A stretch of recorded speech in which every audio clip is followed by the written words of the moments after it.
Welcome back to my vlog mga kababayan. So ayan nga po, kagigising lang namin ng anak ko. And of course, naghanda na rin ako ng breakfast para sa amin kasi may lakad kami ngayon. Nagluto lang ako ng bacon kasi madali ang breakfast lang to. At may plano na rin kaming kumain sa labas pagkatapos nito.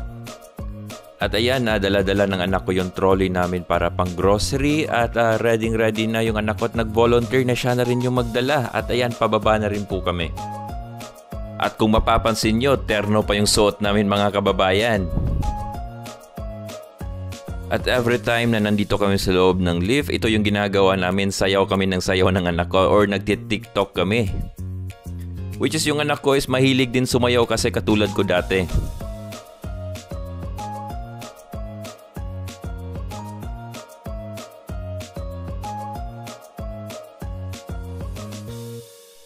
So maglalakad lang kami mga kababayan kasi medyo malapit lang yung market dito or grocery kung saan kami mag-grocery. And of course, plano rin namin dumaan sa library kasi magsasauli yung anak ko ng libro niya.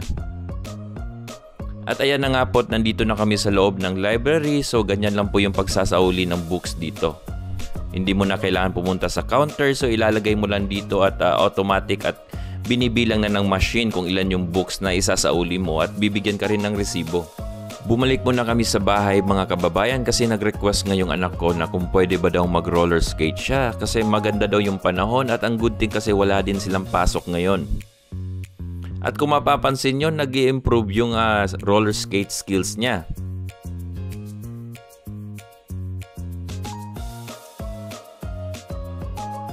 At ayan mga kabayan, at dumaan na rin ako sa gym kasi nasa kondisyon ako mag-exercise ngayon kasi mamaya nga may boxing class din ako. So, kailangan fit tayo at nasa kondisyon mga kababayan.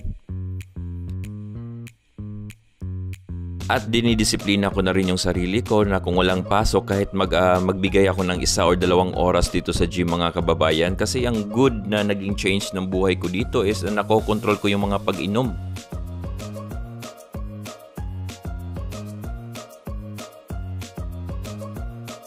At pagkatapos mga kababayan, nagyaya na naman yung anak ko at ayun nga, umalis muna kami at pupunta kami sa isang park ngayon.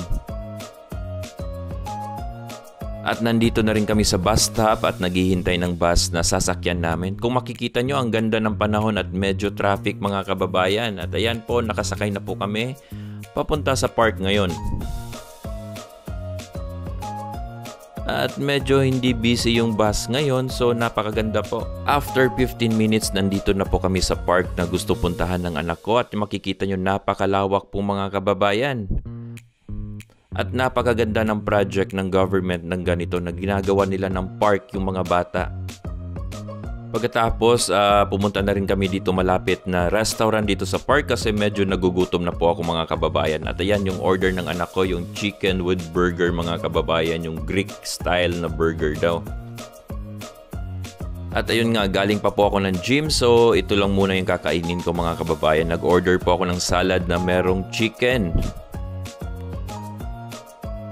At pagka-uwi po namin mga kababayan, tinuruan ko rin yung anak ko kung paano gumawa ng panini bread. Ayan po, nilalagyan po ng mozzarella at cheese.